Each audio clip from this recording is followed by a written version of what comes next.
갑자기 화면을 넘겼는데 상장 폐지라는 단어가 나와가지고 이게 무슨 이야기지? 해서 열심히 좀 들어봤더니 요즘에 AI 시대가 개화하고 있잖아요. 그래서 이럴 때는 많은 관련된 기업들도 생기고 또 관련 주들도 생기는데 결국에는 진짜만 살아남는다. 이 얘기를 전해주시려고 또 앞서서 닷컴 버블 때의 사례를 들어서 설명을 해주시는데 그렇습니다. 관련주 너무 많죠. 요즘에 AI라는 키워드로 찾아보시면 종목이 상당히 많은데 그중에 진짜를 구분하는 방법 궁금하신 분들은 토마토 증권통 유튜브 들어가셔서 남은 이야기 이재필 전문가와 함께 해주시면 되겠습니다. 종목 진단 신청하실 분 그리고 신청해주신 분 종목이 궁금하신 분들은 저희와 함께 해주시기 바랍니다. 지금 게시판에 많은 분들이 인사도 나눠주고 계시고요. 그리고 또 종목도 올라오고 있습니다. 부자대자님 딱 입히명이 눈에 확 들어오네요. 그리고 덕심님도 계시고요. 붉은 태양님도 종목 신청해주셨고 데보라님은 안녕하세요 운영형님 해주셨어요. 그리고 장성원님도 종목 진단 신청해주셨는데 저희 이제 시작했습니다. 막 첫 번째 종목 볼 거거든요. 지금 올려주셔도 됩니다. 첫 번째로는 전화부터 받아볼게요. 시청자님 안녕하세요. 예, 안녕하십니까. 예, 어떤 종목 봐드릴까요? 화신, 예. 화신. 화신 요즘에 자동차 부품 섹터 좋아서 오늘 또 특징주로 서현이와 봤는데 화신 얼마에 사셨어요? 오늘 추가 매수해가지고, 예. 네. 13,230원, 예. 15,230원이요? 13,230원, 예. 네. 13,230원. 그러면 예. 비중은 어떻게 되세요? 비중은 65%입니다. 비중이 높으시네요. 그러면은 처음에 사실 때는 얼마에 몇 퍼센트 사셨다가 오늘 추가로 얼마에 몇 퍼센트를 더 담으신 거예요? 12,000 얼마에 있다가 오늘 45% 더 추가로 샀습니다. 오늘. 어저께 신청을 했거든요. 그러셨군요. 예. 예. 어제 오늘 상당히 좀 크게 올랐고 특히나 오늘 더 많은 비중을 실으셨는데 어떤 점에서 좀 확신을 얻으셨어요? 왜냐하면 현대자동차하고 기아자동차를 제가 많이 가 있거든요. 네. 1년 이상 차고 와가지고, 그러니까 이제, 지금은 이제 흑자가 났는데, 어저께 방송에 보니까 하신하고 떠가 있더라고요. 매일 토마토 증권을 제가 보고 있거든요. 네. 그래가지고, 여윳돈을 있는 가지고 다 샀었습니다. 그러셨군요. 어제 확실히 시장이 또 중심에 이런 종목군들이 있었고, 기아도 신고가 내고 있고, 요즘 자동차 부품 섹터 큰 관심을 받고 있습니다. 어떤 계획으로 사셨는지, 뭐 단기인지, 중기인지, 장기인지, 아니면 목표가 있으시다면 이런 부분 알려주세요. 저는 1월 한 말쯤 팔라고 생각하고 있거든요. 1월 말, 네. 예. 알겠습니다. 그러면 저희가 그 시기쯤 혹은 뭐 가격 구간이 될 수도 있으니까요. 기준 잡아 드릴게요. 잠시만요. 예. 포트폴리오 전체적으로 자동차에 좀 비중이 많이 실려 있는 듯 보입니다. 오늘 신청하신 자동차 부품의 이 화신도 평균 매수 단가가 13,230원. 지금 아주 약수익 구간이세요. 한 3% 정도 수익 내고 계시고 비중이 65%나 됩니다. 20% 실으셨다가 오늘 45% 추가로 담으신 건데 이분 매수를 잘 하신 건지 1월 말까지 생각하신대요. 어떻게 할까요? 앞서 이제 서현이하를 제가 설명해 좀 드렸는데요. 예사가 거의 엇비슷합니다. 앞서 이제 서현이하는 주요 제품 자체가 도어 스트림, 문과 관련된 부분에다가 그다음에 차체, 샤시 쪽이고 예사도 아마 도어 스트림 쪽은 아닌 것 같고 그 예사는 샤시와 그다음에 바디, 차량 몸체, 그다음에 조향 장치 쪽이에요. 그리고 예사 앞서 제가 이제 자동차 부품 회사들 선정할 때 가장 핵심이 인도가 고성장이니까 그다음에 미국이 지금 현대자동차 엄청나게 투자하고 있지 않습니까? 뭐 전기차 관련해 가지고 네. 미국 쪽에 진출한 회사가 중요하다고 썼는데 훨씬도 똑같습니다. 인도 시장에 진출해 있고 미국 시장에 진출해 있고요. 아마 브라질에도 좀 진출해 있는 걸로 알고 있고 그다음에 북경 쪽에 있는데 북경 쪽은 마이너스인데 아직도 매출이 좀 있더라고요. 근데 뭐 최근에 3분기까지 매출을 본다 한다 하더라도 예사가 이제 본사 부분이 있어요. 올해 본사 부분이 안 좋아가지고 3분기 실적이 조금 안 좋았거든요. 본사 부분에다가 인도, 북경, 미국, 그 다음에 아마 브라질 아마 그렇게 돼 있을 겁니다. 근데 실적 성장을 주도하고 있는 쪽은 인도하고 미국이라 했으니까 그쪽에 법인이 있으니까 실적은 좋다. 근데 제가 앞서 서현이하고 비교해 봤더니 인도 법인 성장률 자체가 작년 대비해서는 예상하는 오히려 감소를 했더라고요. 전분기 비해서는 2분기 비해서는 한 10몇 % 증가했는데 근데 앞서 제가 서현이하는 작년 대비해서도 거의 한 25% 30% 증가했으니까 그 차이라고 좀 보시면 될 것 같습니다. 일단은 화신은 이제 그 서현이와 다른 부분이 있는 게 회사가 미국 쪽에 지금 조지아 공장 쪽에 투자를 하고 있는 쪽인데 배터리 케이스와 관련된 쪽에 아마 작년도가 1,000억 정도 투자를 했을 겁니다. 아마 내년도부터 매출액이 반영이 좀 될 거예요. 이 부분이 이제 플러스 알파 요인이에요. 근데 케이스가 꽤 비싸더라고요, 보니까. 저는 케이스가 배터리 케이스인 것 같은데 대당 뭐 30만 원에서 50만 원 정도 한다 그러니까 한 50만 대 정도를 몇 개를 생산을 한다니까 매출액 충분히 반영이 좀 되겠죠. 이 부분이 이제 플러스 알파 요인인데 그렇게 좀 보시면 될 것 같고요. 그래서 제가 이제 어제도 방송에서 얘기했지만 완성차를 살 거냐, 부품주를 살 거냐. 당연히 저는 완성차가 아니라 부품주를 사야 된다 봅니다. 일단은 가장 중요한 자체 성장률 자체가 부품 회사들 훨씬 성장률이 높고요. 그다음에 과거에 이제 부품 회사들 같은 경우는 국내 그 삼성 국내 쪽만 그 매출액이 담당을 했거든요. 그렇지만 현재 그 부품 회사들 같은 게 화신이라든가 뭐 서현이라든가 SL 같은 경우는 매출차가 다변화될 수가 있습니다. 국내 현대차 그룹 외에. 왜냐하면 국내 현대차라든가 현대차가 전기차 시장뿐만 아니라 내연기관차 시장에서 상당히 해외 쪽에서 경쟁력 인정을 이제 받고 있는 쪽이고, 특히 전기차 시장이 형성되는 과정 속에서 국내 배터리 회사라든가 양극재를 중심으로 해서 글로벌 시장에서 경쟁력을 인정하다 보니까 덩달아서 화신이라든가 이런 SL이라든가 이런 서현이라든가 이런 관련 기업들도 해외 업체들이 수주를 좀 줍니다. 그래서 매출 다변화될 수가 있다는 거죠. 그 다음에 또 완성차 같은 경우는 제품에 문제가 있으면 리콜에 대한 항상 불안감이 있거든요. 그런 또 손실 비용을 처리해야 된다든가 그런 부분인데 부품적인 그런 부분이 없어요. 무엇보다 중요한 것 자체가 수급이 오늘 같은 경우도 완성차가 못 가지 않습니까? 수급이 안 좋으니까. 외국 투자가들이 선물을 팔고 햄물 안 사주면 완성차는 답이 없습니다. 실적이 좋다 한다 하더라도. 그래서 부품주가 훨씬 더 유리하다. 그런 측면을 보시면 될 것 같고요. 근데 제가 탑픽 종목이자 서현이라고 한 것 자체가 두 개 회사를 비교해보면 답이 나옵니다. 앞서 성장률 자체가 서현이가 훨씬 높다고 그랬고요. 네. 그리고 이 회사가 매출액이 올해 아마 1조 5, 6천억 정도 될 거고 앞서 서현이하는 3조 5, 6천억인데 서현이하고 올해 영업이익이 2,100억입니다. 이 회사 전망치는 영업이익이 얼마냐면 1,500억이에요.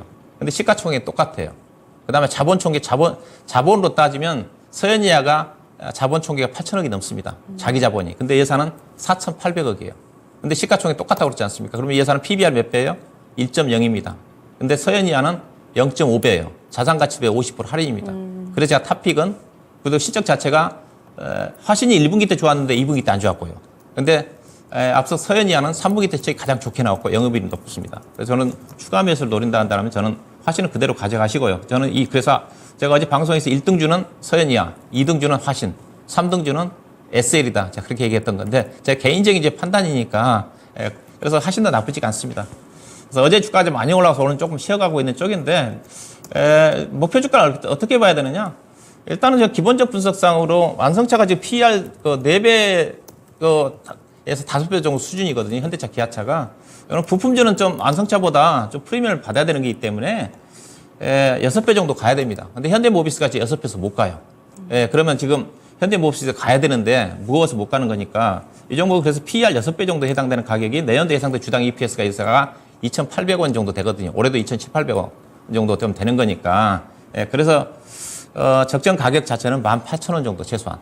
그 정도까지는 이게 현재 시장 여건을 감안한다 한다면. 네. 그래서 18,000원 정도를 목표 주가를 보시고요. 내년도 1월달까지 보신다고 그랬었는데 내년도 1월달 정도는 개인적으로 한 16,800원 정도? 내년도 한 3월 정도 건다 한다면 18,000원 정도까지는 왜냐하면 이 종목이 뭐 22,000원에서 떨어진 주식이거든요. 22,000원에서 떨어진 주식이니까 목표 주가는 18,000원 정도 보시고 만약에 내년도 1월달로 본다 한다면 16,000원 정도 500원에서 800원 정도가 현재로 봐서는 적정하게 매도할 수 있는 가격이 되지 않겠는가 그렇게 말씀드리도록 하겠습니다. 지금 그럼 말씀하신 가격 구간까지 비중은 65% 그대로 괜찮으세요? 너무 많긴 한데 이분이 자동차에 대해 연구를 많이 하셨지 않습니까? 완성차도 네. 갖고 있다고 그러니까 네. 저보다 알겠습니다. 더 잘할 수 있는 부분이 있어요. 자신 있어서 싫으실 것 같으니까 예. 또 실적이 탄탄한 주식이니까 비중은 많지만은 충분히 이 종목은 그래서 단계적으로 16,000원 이상에서 올라간다 한다면 15% 20% 줄이시고 18,000원도 올라간다 한다면 좀 더 비중을 줄이는 네. 전략이 필요하지 않게 그렇게 보시면 될 것 같습니다. 앞서서 비교 분석을 해주셔가지고 저는 혹시라도 화신에 대해서 좀 평가가 안 좋게 나오면 어떡하나 하면서 귀 기울여서 들었는데 일단은 매수하신 가격보다는 좀 더 윗선에서 목표 주가를 정해드렸습니다. 시청자님, 예, 고맙습니다. 잘 대응해 보세요. 예, 화신 살펴봤습니다. 그리고 자동차 부품 궁금하신 분들은요, 어제 나만 믿고 따라와 저녁 방송인데 저도 사실 본방사수는 못했습니다. 그런데 여기에서 박준영 운용형님이 많은 종목군들 비교해서 데이터까지 같이 알려주셨거든요. 요거 다시 한번 또 VOD 돌려보시면은 자동차 부품 섹터 한 번에 싹 정리가 되실 거예요. 다음 종목 넘어가 보겠습니다. 지금 게시판에 올라온 종목 알아보도록 하죠. 그 사이에 종목이 많이 올라오고 있습니다. 이번엔 좀 일찍 올려주신 분이세요. 새아이의 아빠님. 어제는 민수맘님께서 신청을 해주셨는데 엄마 아빠들 화이팅입니다.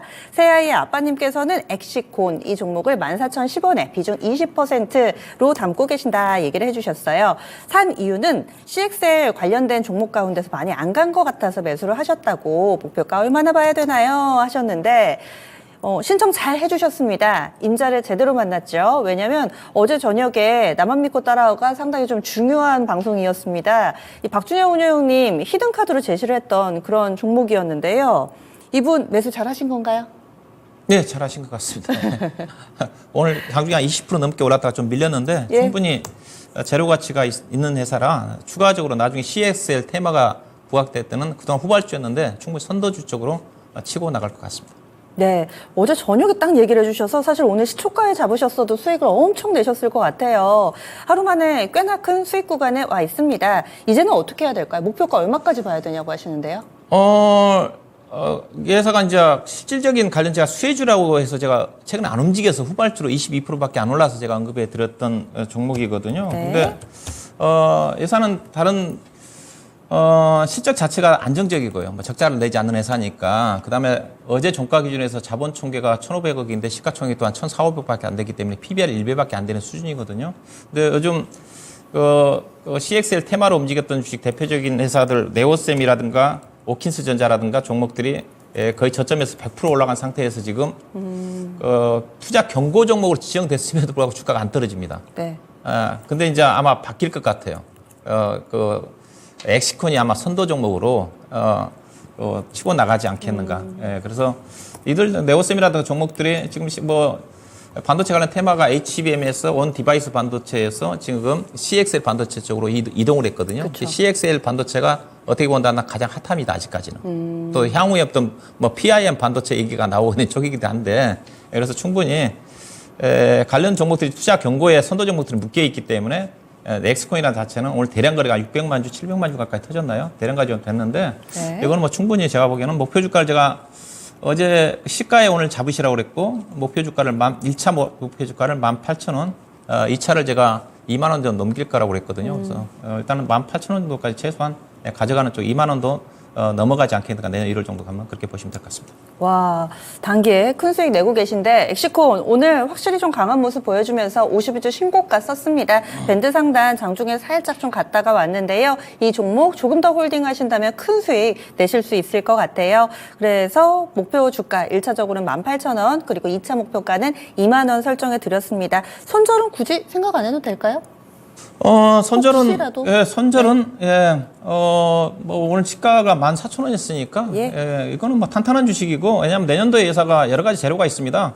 본래 회사가 삼성전자의 버니 테스트라고 메모리 쪽이었는데, 네. 비메모리 쪽도 회사가 기술 개발에 성공을 했고, 이제 그거와 관련된 부분 자체가 제가 어제 설명이 드렸다시피, CXL 관련된 어떤 반도체거든요. 이 회사가 이미 기술 개발을 해놓고 있는 버전이 좀 다르는데 1.0, 2.0이 다르는데 오늘 나왔던 기사 내용 자체가 CXL 내년도 1분기 때 바로 제품 개발해서 상용하겠다는 거지 않습니까? 네. 원래 회사가 삼성전자와 밀접한 협력 관계입니다. 삼성전자의 공동으로 아까 이제 비메모리 쪽과 관련된 버니 테스트 기술 개발해 왔기 때문에 그래서 지금 CXL 테마 자체가 삼성전자가 이와 관련된 그 상품을 특허를 상품 출원을 12월 중순인가요? 하면서 CXL 관련 테마가 부각되고 있지 않습니까? 즉 삼성전자가 주도하고 있는 이 반도체 CSL 테마입니다. 그래서 삼성전자 회사가 거의 밀접한 상관관계를 갖고 있기 때문에 가장 수혜를 좀 받을 수 있는 그런 종목이라는 관점에서 주가 자체가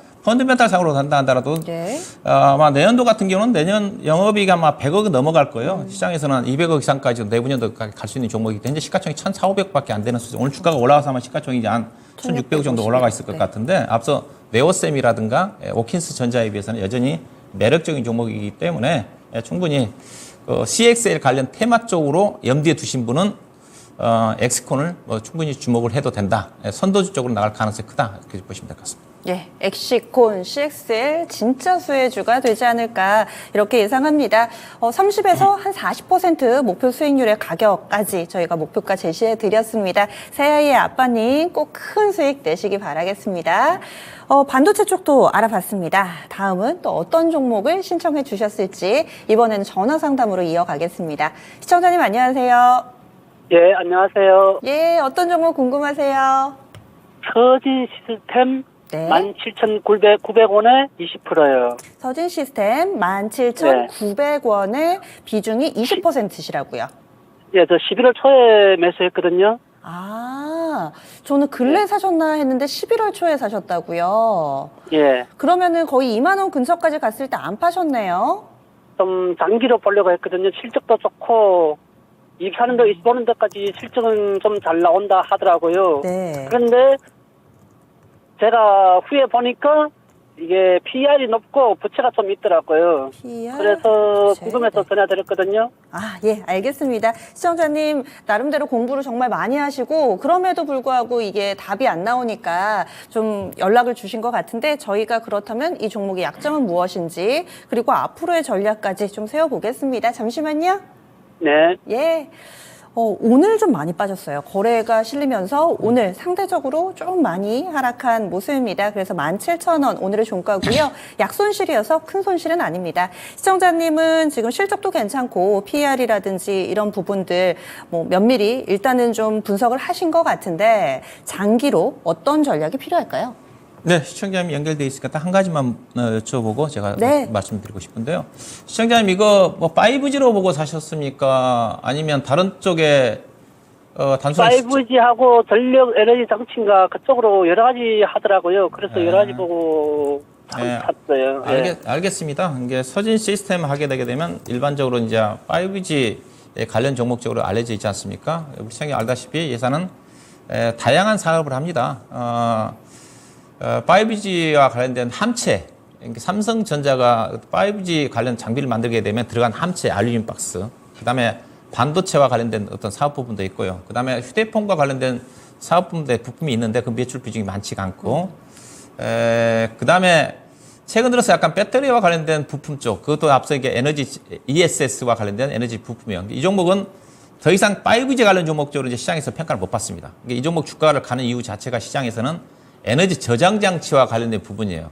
그래서 제가 5G로 샀으면 이 종목 당장 팔라고 얘기하고 싶고, 에너지 저장 장치와 관련된 부분 자체가 예사의 확실한 성장 모멘텀입니다. 5G 자체는 지금 갖고 계신 분도 얘기했지만 5G는 올해도 내년도도 저는 쉽지 않다고 보고 있는 쪽인데, 예산은 결국 이제 갈 수 있는 것 자체가 성장 모멘텀 자체가 에너지 저장 장치와 관련된 부분이에요. 근데 예사가 이제 실적이 우리 시청자님이 잘못 알고 계시는 게 실적이 좋다고 그랬었는데 실적이 안 좋습니다. 예사가 아마 가이던스가 계속 실적이 높았어요. 3분기 가이던스가 제가 알기로는 130억대 정도의 영업을 예상했는데 한 14억 정도밖에 안 나왔을 겁니다. 그래서 상당히 증권사 쪽에서 그런 어떤 실적 전망치를 높게 잡았는데 결국은 안 좋게 나온 것 자체가 에너지 저장 장치와 관련된 부분이고 5G와 관련된 부분 자체는 매출액도 작년 대비해서 거의 40, 50% 정도 급감했기 때문에 예산은 결국은 나갈 수 있는 것 자체는 에너지 저장 장치와 관련된 부분이 매출액 부분이 한 30, 40% 정도까지 올라와 있거든요. 그거라고 봐야 될 것 같은데, 근데 이건 안 됩니다. 결론적으로. 그래서 주가가 가기 쉽지가 않아요. 그래서 최근에 실적이 상당히 안 좋게 3분기에 발표됐으면 주가 안 떨어지더라고요. 근데 오늘 주가가 좀 떨어졌는데, 앞서 이제 우리 시청자 실적 보고 샀다고 그러니까 실적이, 올해 보시면, 지금 뭐 전망치가 지금 보시면 올해 영업이익 전망치가 291억인데, 291억이 지금 나오기가 좀 쉽지가 않죠. 274억인데, 현재까지 예사가, 현재까지 누적으로 3분기까지 보시게 되게 되면 영업 적자가, 대충 한 60억, 70억이거든요. 근데 지금, 연말에까지 누적으로 270억 정도 이익을 예상하고 있다는 자체는 그 4분기 때 영업이익이 300억이 나와야 된다고 하지 않습니까? 그렇죠? 300억 나오기가 쉽지 않습니다. 그래서, 3분기까지는 그래도 실적이 안 좋게 나와서 악재가 반영이 됐다 한다 하더라도 4분기 때 실적 기대감이 있으면 가져갈 만한데 너무 컨센 자체가 4분기도 높아요. 그러면 예사 주가가 밸류 자체 그렇게 싸지가 않습니다. PBR로 따진다 한다면 시장은 적자가 안 좋다 한다 하더라도 예사가 주당 BPS가 11,000원짜리거든요. 주가 지금 17,000원이지 않습니까? PBR로 따지면 1.45 정도 되는 수준이기 때문에 그래서 오늘처럼 주가 급락이 나온 거예요. 이 종목이 진작 제가 보기에는 3분기 실적이 안 좋게 나왔기 때문에 그때 주가가 떨어졌어야 되는 겁니다. 근데 그때 안 떨어지고 지금 연말에 와서 오늘 기관 투자가들이 집중적인 매도 타겟이 됐거든요. 외국인 투자가도 13만 주 나왔고 기관 투자가도 18만 주 나왔는데 그래서 뭐 최근에 주가 흐름으로 봐서는 대체적으로 오늘 주가가 약간 흐름 자체는 안 좋지만은 17,000원대 언저리 정도에서 저점이 형성됐지만 위로 올라가기 어려워요. 내년도 1월 달도 근데 1월 효과 때 중소형 종목들이 올라간다 하더라도 서진 시스템 제가 보면 올라가기 쉽지가 않아요. 비중 20% 정도 좀 되시는데 그 손실 아니거든요. 오늘 주가 떨어져 손실인데 이거는 그냥 매도하시는 게 나을 것 같습니다. 매도하셔가지고 다른 쪽으로 교체하는 게 나을 것 같고요. 반등이 나오면 우리 청약님 매도한 가격, 매수한 가격대 17,800원이요. 굳이 교체를 안 하신다 한다면 저는 18,000원 정도에서 교체하는 전략 좀, 요 정도 파는 전략 제시도 할 거고, 다른 종목 교체한다 한다면 내일이라도 좀 팔아가지고 다른 종목 좀 교체하는 전략이 필요하다. 그렇게 좀 말씀드려야 될 것 같습니다. 네, 회사가 그다지 매력적이지는 않아서 원금 회복하시면 정리하시는 게 어떨까 의견 드렸습니다. 아, 네, 알겠습니다. 예, 한번 고민해 보세요. 네네, 감사합니다. 예. 네, 이렇게 빠르게 또 이별을 한 타이밍을 잡는 것도 참 큰 용기가 필요하고요. 또 그렇게 하셔야지만은 기회비용을 아낄 수가 있습니다. 확신이 들지 않으시면은 또 이렇게 진단 신청해 주세요. 유튜브 열려 있습니다. 토마토 증권통 게시판에 올려주셔도 되고요. 전화상담 02-3200-8200번입니다.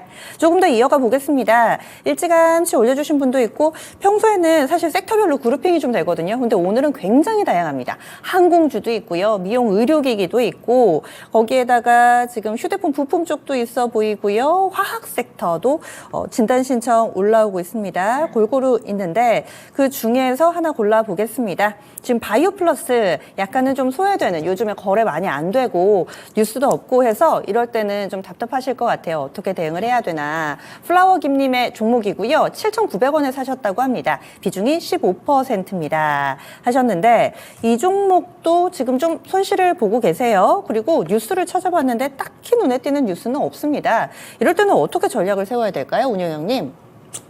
그 예사가 이제 필러 제품이지 않습니까? 미용 필러가 쪽, 주로 미용 제품이라고 좀 봐야 될 것 같은데 이제 관련 회사들이 이제 메디톡스, 그다음에 휴젤 관련 종목들도 대체적으로 부진해요. 그들 회사들이 선발주 회사들이니까 그들 회사들이 주가가 가야지. 예산 아무래도 실적으로 평가를 받지 않습니까?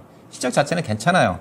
PR 단위로 따지면 4배, 5배 정도 좀 되는 거니까. 근데 휴젤이라든 관련 종목들이 16배, 17배거든요. 그들 종목들이 가야 가는 겁니다. 그래서 실적 자체는 안정적이기 때문에 주가는 떨어질 것 같지는 않은데 요즘 뭐 보톡스라든가 필러 관련 종목들이 별로 시장에서 주목을 못 받아요. 그렇죠. 그래서 주가가 미지근하게 전개가 좀 된다. 다만 실적이 안정적이고 왜냐하면 예사가 이제 실적 자체는 꾸준하게 좋아지거든요. 영업이익 기준으로 해가지고 한 200억, 300억 꾸준히 증가되죠. 그래서 뭐 2020년도 영업이익 123억, 2021년도에 182억, 작년도에 253억, 올해 308억, 그다음 내년도 368억. 이런 종목은 장기 투자하는 데는 문제는 없어요. 다만 이제 밸류상에 이제 실적 성장 자체가 주가 반영되다 보니까 올해 이제 PR 단위로 16.5배지 않습니까? 앞서 제가 휴젤을 잠깐 봤더니 17배, 18배거든요. 그럼 휴젤의 주가가 가야지 20배, PR 단위 약간 20배 올라가야지 이 종목은 약간 할인을 받을 수밖에 없으니까 18배 정도라든가 그렇게 가지 않겠습니까? 이 종목이 오바해서 선도 종목인 메디톡스라든가 휴젤을 밸류를 오바해가지고 주가 가기가 쉽지가 않거든요. 개별적인 특별한 재료가 없지 않느나. 그래서 주가가 못 간다. 그래서 이 종목이 가기 위해서는 결국은 휴젤 차트 좀 볼까요? 네. 휴젤도 주가가 지금 못 가고 있지 않습니까? 계속 행보잖아요. 그래서 휴젤 차트인데 계속 지금 14만 원대에서 15, 16만 원 사이에서 박스권이기 때문에 휴젤이 13만 원에서 16만 원 사이. 바이오 플러스도 바이오 플러스 보면 대체적으로 6,200원대에서 6,600원 정도, 10% 정도 언저리 등락 구간입니다. 그래서 얘는 보유하는 데는 문제는 없습니다. 좀 시간 투자를 하고 나중에 이제 이쪽에 모멘텀이 이제 부각이 좀 돼야지 올라가지 않겠는가. 일단 좀 보유 전략이고요. 충분히 회사 실적 성장이 안정적인 회사니까 PR 단위로 본다 한다면 18배 내지는 시장이 안 좋으니까 못 가는 거지. 20배 정도까지는 가야 되는 주식이 좀 되지 않겠는가. 그러면 20배에 해당되는 가격이 8,000원이거든요. 올해 해당되는 주당 EPS가 400원이고 내년도는 480원이니까 올해 실적 본다 하나 최소한 7, 8,000원 정도까지는 가야 되는 주식이다. 그래서 내년도는 내연도는 대체적으로 이제 주당 EPS 500원 정도 되는 거니까 10,000원 정도까지 가겠죠. 그래서 중장기적으로 실적 괜찮으니까 우상향을 할 건데 현재로 봐서는 역사적 그 고점 자체가 9,000원이니까 이상 아마 무상증자를 했을 거예요. 무상증자를 해가지고 가격이 많이 떨어졌을 겁니다. 그래서 현재는 짧게 본다 한다면 목표 주가 자체가 이 가격이에요. 7,200원 정도.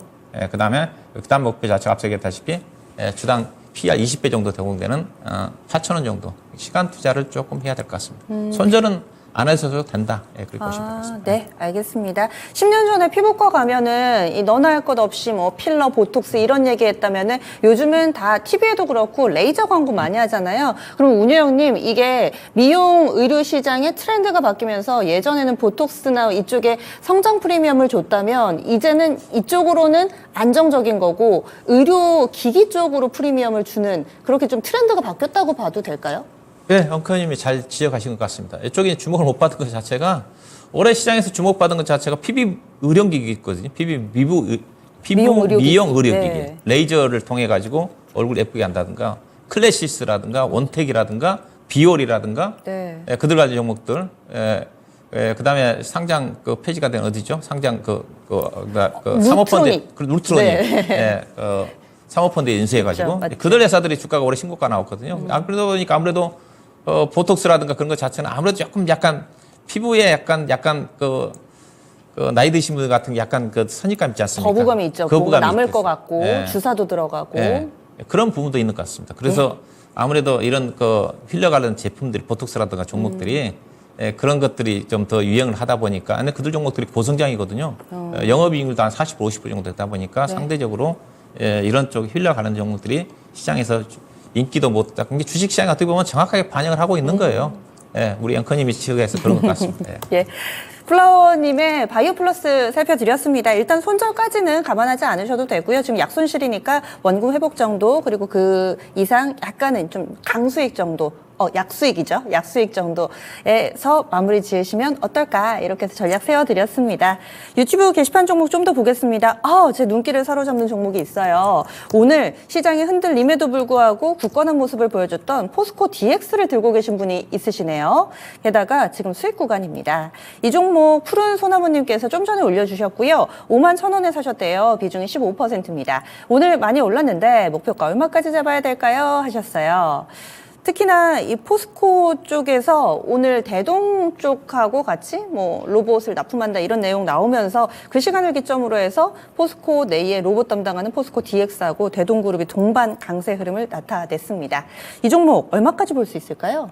네, 뭐 그런 영향인 것 같습니다. 그래서 이제 포스코 DX라는 회사 자체가 이제 포스코 그룹의 본래 이제 본업 자체는 포스코의 이제 IT 솔루션 담당, 포스코 그룹 내 여러 가지 IT 이동한다 할 때 그 어떤 담당하는 회사, 뭐 대부분 그룹들이 다 회사들이 있거든요. 그거 자체가 이제 본업인데, 최근에 이제 그 매출처가 좀 제품 자체가 다양화되면서 로봇 사업도 진출하고 또 포스코 그룹의 2차 전지와 관련해가지고 이쪽 소재 산업도 진출한다는 얘기가 좀 들리면서 주가가 급등한 주식이거든요. 오늘 이게 앞서 얘기했다시피 대동이 오늘 그 상한가 들어갔지 않습니까? 대동이 이제 본래 이제 자율주행용 트랙터를 개발해가지고 그 종목도 이제 세스 2024에 모멘텀이 부각돼서 주가 그런 모멘텀도 있지만은 포스코와 아마 그 포스코 그룹과 함께 로봇과 관련된 부분에 진출한다는 이슈가 좀 있었던 것 같아요. 그 부분이 이제 포스코 DX와 아마 엮였던 것 같은데 오늘 보면 포스코 그룹주들이 지금 어떻게 보면 올해 그 데이터 자료를 보게 되면 올해 개인 투자가들이 가장 많이 산 게 포스코 그룹주거든요. 특히 이제 포스코 홀딩스라든가 포스코 퓨처엠을 개인 투자가들이 가장 많이 샀더라고요. 실제로 저도 조사를 해봤더니. 근데 그런 경우는 이제 어떻게 본다면 개인 투자가들이 많이 샀기 때문에 만약에 오늘 제주도 양도세 관련된 부분 자체가 완화가 됐으면 개인 투자가들의 매도 물량이 많이 나올 수가 있었는데 개인 투자 많이 샀기 때문에 이제 완화가 좀 됐기 때문에 물량이 안 나왔어요. 근데 포스코 DX는 어떠냐? 포스코 DX는 보니까 유일하게 보니까 개인 투자가 주식을 팔았어요. 좀 보시게 되면 올해 1월 1일부터 봤더니 외국 투자가들이 470만 줄 샀고 개인이 460만 줄 팔고 기관은 거의 27만 줄밖에 안 팔았잖아요. 그러니까 이거는 좀 특이한 경우입니다. 포스코 그룹 중에서 대부분 종목들은 포스코 홀딩스라든가 포스코 홀딩스 같은 개인 투자가들이 2,300만 주 정도를 압도적으로 샀거든요. 나머지 기관하고 외국 주식 다 팔았고 포스코 퓨처엠도 마찬가지. 포스코 퓨처엠 제가 조사해 봤더니 한 800만 주 정도 올해 샀던 것 같은데 근데 포스코 DX는 개인이 많이 팔았다. 그래서 오늘 주가를 끌어올린 것 자체도 오늘 외국인 투자가들이 무려 94만 주를 샀습니다. 94만 주를 샀고 기관 투자가들도 36만 주를 샀는데 결국은 이 종목 올라간 것 자체가 지금 두산 로보틱스발 로봇 관련 종목 쪽에 대한 이슈인 것 같아요. 왜냐하면 지금 두산 로보틱스가 지금 어마어마하게 올라가고 있지 않습니까? 예, 그러다 보니까 로봇과 관련된 대기업, 만약에 포스코 그룹 쪽에서 로봇과 관련된 사업을 진출한다는 포스코 DX가 될 가능성이 크니까 이 부분 자체가 이제 펀드멘탈을 무시하고 오늘 기관과 외국 투자가를 주가를 끌어올린 게 아닌가. 그렇게 좀 볼 수가 있을 것 같고요. 그렇지 않으면 이 종목이 주가가 올라가기 쉽지 않거든요. 왜냐하면 2차전지 소재와 관련된 사업 진출한다고 해서 이 종목이 그렇게 갈 수 있는 그런 부분이 아니기 때문에. 그래서 요즘 시장 자체가 제가 항상 지금 시장 자체, 연말 연초 시장 자체는 이슈 모멘텀 중심의 장이거든요. 펀드멘탈 장세가 아니거든요. 물론 앞서 이제 일부 자동차 종목들 같은 경우는 펀드멘탈 좋은 종목들이 같기는 하지만은 그래서 충분히 이들 종목들은 1월 달까지 수산 로보틱스가 이제 꺾이지 않는 그런 부분들이 있고 또 내년도 같은 경우도 지금 대기업들이 로봇 시장에 진출할 가능성이 상당히 크거든요. 하나 로보틱스라든가 현대 HD 현대 로봇 관련 쪽이라든가 그렇게 본다 한다면 그때도 이 종목이 또 이제 중심에서 움직일 시장에서 주목을 받을 수밖에 없거든요. 그렇게 본다 한다면 새로운 어떤 로봇과 관련된 모멘텀이 부각이 돼 있기 때문에 그동안 이 종목은 2차 전지와 관련 쪽으로 같이 움직였거든요. 이제 조금 추가적으로 재료가 부각된다는 측면에서 약간의 추가 상승은 가능하지 않겠는가. 일단은 전략 자체가 그렇다 한다 하더라도 예사 시가총액 자체가 지금 9조 원짜리 주식입니다. 9조 원짜리 주식이기 때문에 참고로 두산 로보틱스가 지금 시가총액이 7조 7천억이거든요. 오늘 주가 좀 떨어져서 두산 로보틱스보다는 그래도 포스코 DX 같은 경우는 실적이 당장 따라주는 회사니까 조금 높게 평가를 받는다 한다 하더라도 일단 직전 고점인 직전 64,800원대 정도 언저리 정도 좀 되는 거니까 비중이 한 15% 정도 좀 되네요. 일단 현재로 봐서는 최근에 주가가 48,000원대 저점이 나왔기 때문에 일단 고점 65,000원대에서 한번 돌파 여부를 좀 확인하고 비중이 15% 정도 좀 되는 거니까 내년도 1월달 정도 간다 하더라도 충분히 이 종목은 현재로 아마 68,000원, 7만원 정도까지 넘어갈 수 있는 그것도 제로 모멘텀이 좀 되지 않겠는가. 일단은 65,000원대에서 비중이 많으신 분들은 약간 차익 실현도 고민해 보시고 비중이 적으신 분들은 추가적인 상승 목표를 68,000원, 7만원 정도까지 가져가는 전략도 가능하지 않겠다 봐야 될 것 같습니다. 예, 알겠습니다. 포스코 DX였습니다. 이슈가 많은 만큼 또 많은 분들이 관심 갖고 계셔서 저희가 진단해 드렸는데요. 이 종목은 1월 달까지도 계속 시세 연속성 기대해 보고 있습니다. 박스권 돌파 여부 그리고 조금 나는 안정적으로 하고 싶으시다 혹은 비중이 많으신 분들은 65,000원이고요. 비중이 적고 공격적으로 하고 싶다 하시는 분은 한 7만 원 정도까지 이렇게 목표가 설정해 드렸으니까 또 여러분들 상황에 맞게 잘 확인해 보시기 바라겠습니다. 푸른 소나무님의 종목 알아봤습니다. 다음 종목도 넘어가 보겠습니다. 이 종목이 아시는 분들은 아실 텐데 브랜드 X 코퍼레이션이라고요. 여성분들이 좀 더 잘 아실 거예요. 잭스미스라는 이 운동복으로 유명한 그런 업체입니다. 브랜드 X 코퍼레이션. 안 보는 사이에 이 종목이 이번 한 주 동안에만 35%나 올랐습니다. 우리 시청자분도 수익을 잘 내고 계시거든요. 매수가는 5,357원, 비중이 20%입니다. 현재 수익률 16%가량 나오고 있고요. 언제쯤 매도해야 할까요? 지금 만수로 갑니다. 지금 만나러 갑니다를 이렇게 또 재치 있게 지금 만수로 갑니다. 만수르처럼 또 우리 모두 부자 돼야죠. 브랜드 X 코퍼레이션 과연 어느 정도 수익을 줄 수 있는 종목일지 운영님 알려주세요. 예, 저도 처음 보는 회사인데요. 예, 처음 보는 회사인데 여성용 우리 쪽인 것 같네요. 예, 브랜드 유통 쪽과 관련돼 있는 부분 같고 최근에 대량 거래가 좀 수반이 좀 되고 있는 쪽인데 일단은 의리로 본다 한다면 주가가 갈 이유가 없거든요. 왜냐하면 알다시피 우리 대표적인 회사들 영업미역이라든가 한세시업이라든가 종목들이 PR 단위로 지금 4배, 5배, 6배 주가 못 가고 있지 않습니까? 근데 회사가 지금 그렇다고 실적이 뚜렷하게 좋아지지는 않고 있거든요. 올해 실적은 작년보다 무조건 성장을 좀 하는데 작년보다 대체적으로 올해 지금 영업이익 기준으로 본다 한다면 작년도에 180억 정도 좀 되는데 올해 한 230억 정도 대충 추정을 해보면 좀 될 것 같아요. 단기 순이익은 작년도 100억인데 130억 정도. 그러면 130억 정도 잡으면 주당 EPS 자체가 500원, 600원이 안 넘어가거든요. 그러면 현재 주가 500원이면 6,000원 기준으로 따지면 PR 단위로 12배거든요. 네. 그러니까 요즘 시장 자체가 가벼운 주식들이 무거운 주식들은 밸류가 높으면 낮아도 못 갑니다. 수급이 여건상.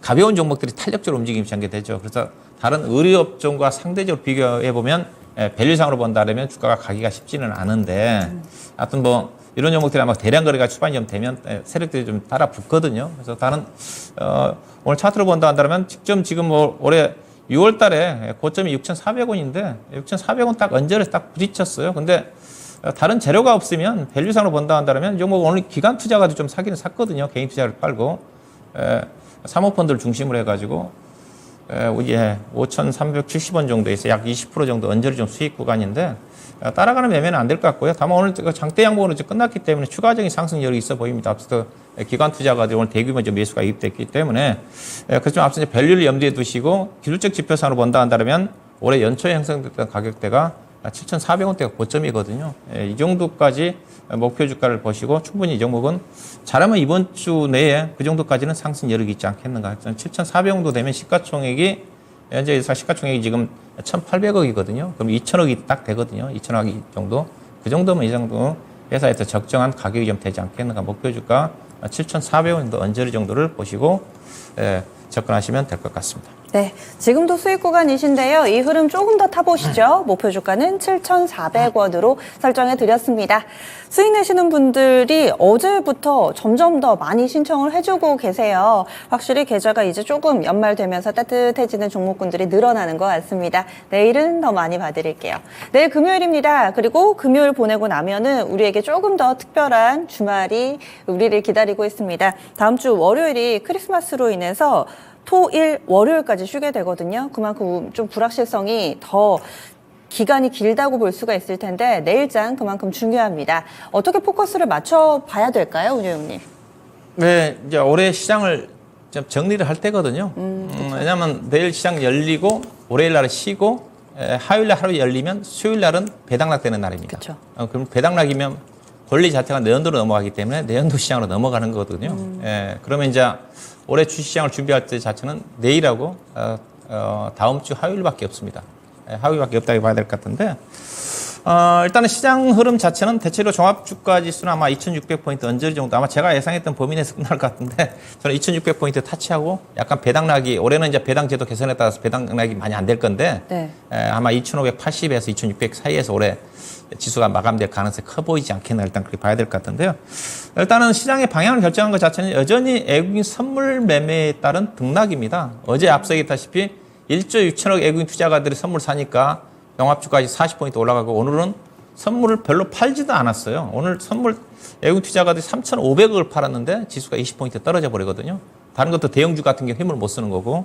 그래서 남은 앞서 이제 수요일부터는 완전히 내년도로 넘어가기 때문에 외국인 매매 패턴도 바뀝니다. 기대할 수 있는 것 자체는 특히 대형주 갖고 계신 분들 지수의 상승은 외국인 투자가들 내일과 다음 주 화요일 사이에 외국인 투자가들이 선물을 얼마만큼 사느냐, 사서 어제처럼 프로그램 매수 차익 거래를 유발하느냐, 그게 이제 지수의 향방을 결정하는 것 같은데 어제 충분히 선물을 많이 샀기 때문에 오늘 또 팔았기 때문에 남은 이틀 동안 배당락 저기 전 이틀 동안 큰 변동은 없을 것 같습니다. 그리고 이제 대주주 요건 자체가 완화가 오늘 발표가 좀 됐기 때문에 또 개인 투자가들도 굳이 팔 물량이 없을 거예요. 그래서 변동성이 없다고 보시면 됩니다. 그렇지 않으면 변동성이 상당히 나올 수가 있었던 부분이기 때문에 변동성도 제한적이다.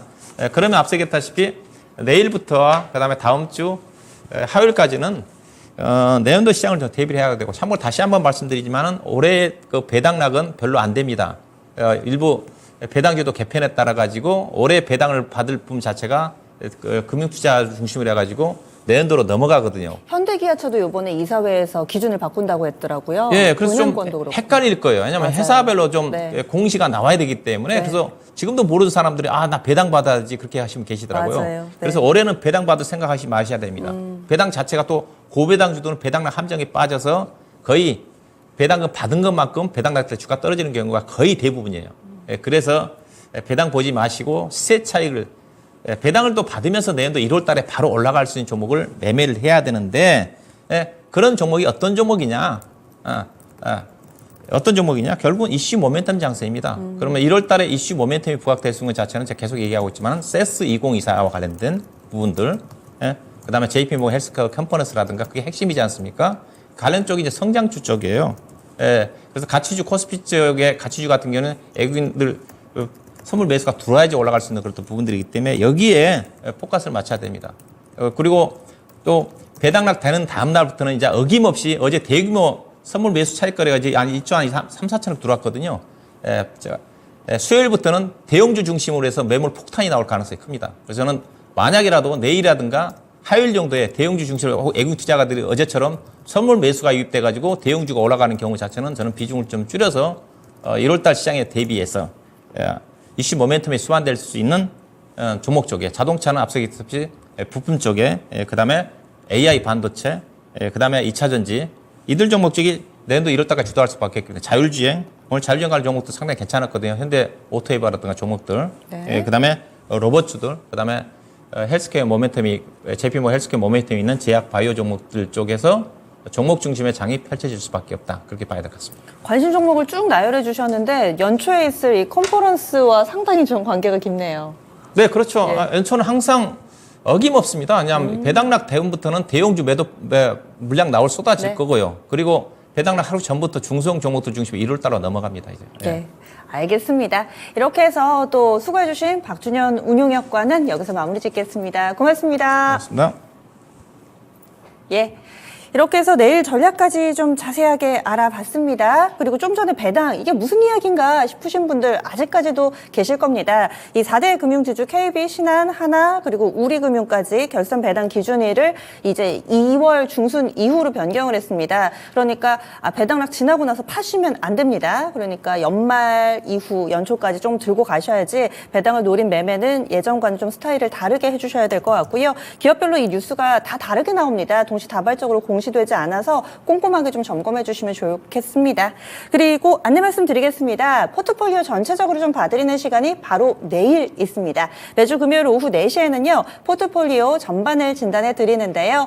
022128-3388번으로 접수 받고 있습니다. 022128-3388번 지금 바로 연락 주시면은요. 내일 4시에 이 두 분의 전문가가 여러분들의 포트폴리오 전체적으로 리모델링 해드립니다.